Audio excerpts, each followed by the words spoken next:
So, in part of this sort of dialogue about the new network economy, you may remember it earlier I mentioned when I was introducing Alexis Ohanian at our SOPA PIPA rally in New York, he asked everyone there if they were looking for a job, and nobody raised their hand, and he asked everybody there if they were hiring, and about two-thirds of the audience raised their hand. And we hear a lot in our political world about unions and their dissipating strength and policies built around trying to either uphold the middle class or support it in some way.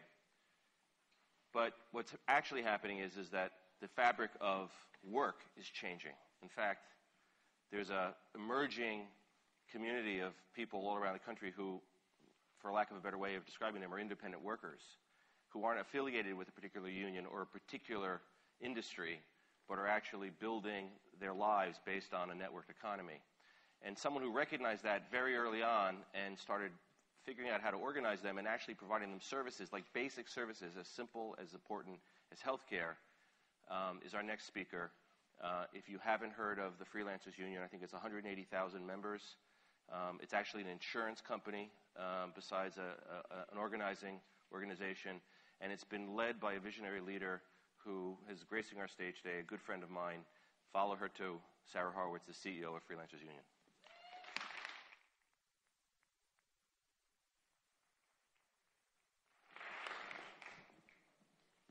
I have just so very many things to say, but I'm going to start by moving this over here. Okay, you ready? Everybody, off your computer. I have some questions for you. How many people here have a full-time job with benefits, and they are expecting to stay in that job for the next 5 to 25 years? Come on. Okay. Now we want you to stand up and take a bow. No. Okay.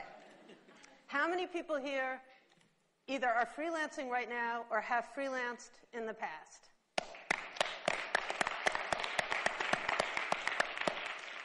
Sorry, I should say clap, but that's good. Okay. Now, how many people expect at some time in the future that they may be freelancing in between jobs, moonlighting, or it's just probably going to happen to me? Well, first of all, thank you so much for clapping.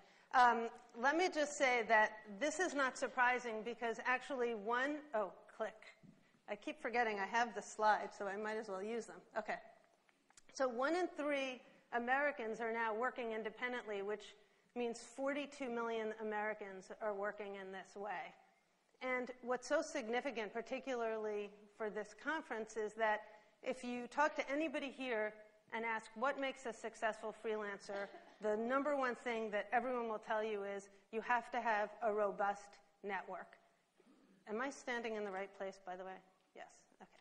You have to have a robust network because that's how you find work. That's how you can find out how much to charge. That's how you find out about health insurance. That's how you find out about where to meet other people, to share, to barter, to build social capital. It's all your network. But now remember that there are 42 million Americans who are coming together. If that's not the quintessential platform of platforms and networks of networks, and what that shows us is that this ginormous network is going to be defining the social agenda for the next era. And this ginormous network is going to be powered by something called solidarity. Solidarity feels like a kind of vintage, quaint term that we kind of know. Oh, click. I really wish somebody else would do this with me, but anyway. Okay, so solidarity is this like vintage or quaint term, but it actually has 2 components.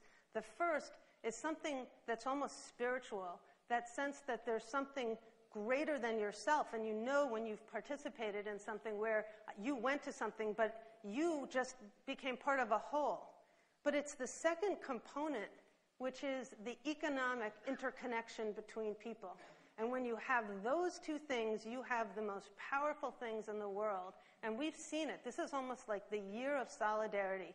The Occupy movement, the Arab Spring, that toppled governments. And this isn't the first time. If people can recall or remember reading about Andrew, the Good Dance Polish shipyard workers who were the ones who actually brought down the Soviet Union in their strike. But really, why is this all important? Because this is actually the third industrial revolution. The first was in the 1860s. Anybody remember that? In the 1860s, there were new factories, incredibly long working hours. Remember hearing about children working. And there was actually a social movement, a craft union movement and social movement that came together and said, these are not the conditions that we think Americans should work in. And they built the progressive era. And the second revolution came with mass production and the manufacturing era. And that's where we had a 40-hour work week, and we said, these jobs should also come with benefits. And that was called the New Deal. And now we're in the third industrial revolution, and we have to say, what is the zeitgeist of our era?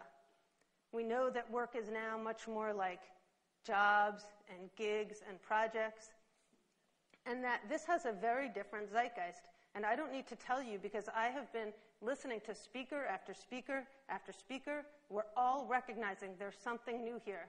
And many of us are calling it the collaborative economy. We at Freelancers Union call it new mutualism. And in fact, we had a Subway ad campaign last year that you may have seen that said, help us, help you, help us all. And maybe our best support system is ourselves. And really what we're saying is that we have to start thinking about a new way to come together in the economy. But what I think is so important is that we should see that we have a great tradition here, the cooperative movement, that provides us just an incredible model. The cooperative movement currently has 30,000 jobs. It has $500 billion in revenue and 1 million jobs, 30,000 co-ops, and 1 million jobs. And you know some of these. Ace Hardware, Land O'Lake, Ocean Spray. You know it in New York, in cooperative housing, credit unions. Freelancers Union has been incredibly influenced by this movement. And yes, we have 180,000 members, but we also started our own insurance company, wholly owned by us, with no private shareholders, and it's already showing that we are able to lower rates 30% compared to the rest of the market. In January, we're going to be starting our first medical home, a medical practice for freelancers, because we take our money and recycle it back.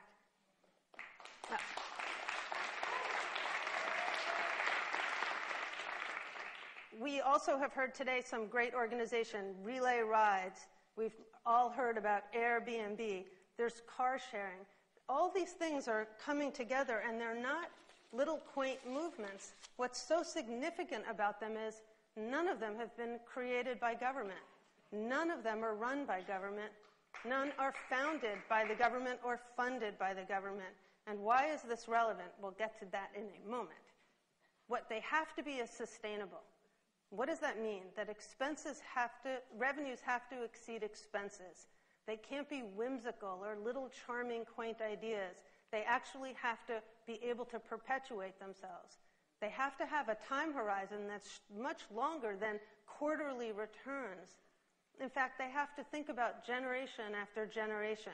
And in fact, that's based on, and I'm going to have to speed up, the Iroquois, who talk about 7 generations in the future. So we, in our insurance company, we talk to our members and we say, we try to make decisions for 2 generations because we're American and we'll never get to 7, but we'll do the best we can. But why is this relevant? And I feel like this is a theme running throughout because we know the social need that's out there. But we know the truth. And the truth is that in the next 5 to 10 years, the truth is we're not going to see the kinds of programs like a new Social Security program. We know we're not going to see Health Reform Part 2. And I don't say that to be self-defeating, but because somebody else here used the word bullshit, I feel like I can say it too. We have to look at the facts on the ground, and we have to start thinking about how we're going to build something.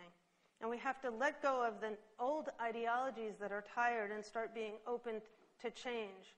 We have to sort of change some of the ways that we think. when we have this saying at the Freelancers Union that we try to hire people who are nice. And that sounds really boring, especially in New York, but I'm from Brooklyn, so I can say that. But what I mean is that we're looking for people who are collaborators, who want to build. We're all trained in school and the way we read and the media that we get to be like, let's just tear them down. But that's never going to build anything. So what's the next role for government then? Because I believe there's an active and robust role for government. And I think what it is government has to start thinking about how to enable this, how to build it, how to make it blossom. And I have one idea that a number of people have, which is let's start looking at the tax code and making it that if you contribute to a social purpose business or a co-op or any of this kind of sector, you should get a tax break. If you and I contribute to a charity, we get 100% tax break, and that's how the foundation world started, and it unleashed this amazing capital market for the nonprofit sector. Let's get a big, fat capital market for this sector now with that kinds of tax deduction. Yes. So in 25 seconds, I'm going to close and say there's so much to do, and I want to leave you with two great quotes. One is by William Gibson, who said, "The future is now, it's just not very evenly distributed." And the second is by Charles Darwin. "It is not the strongest species that survive, nor the most intelligent, but the ones most responsive to change." Thank you very much.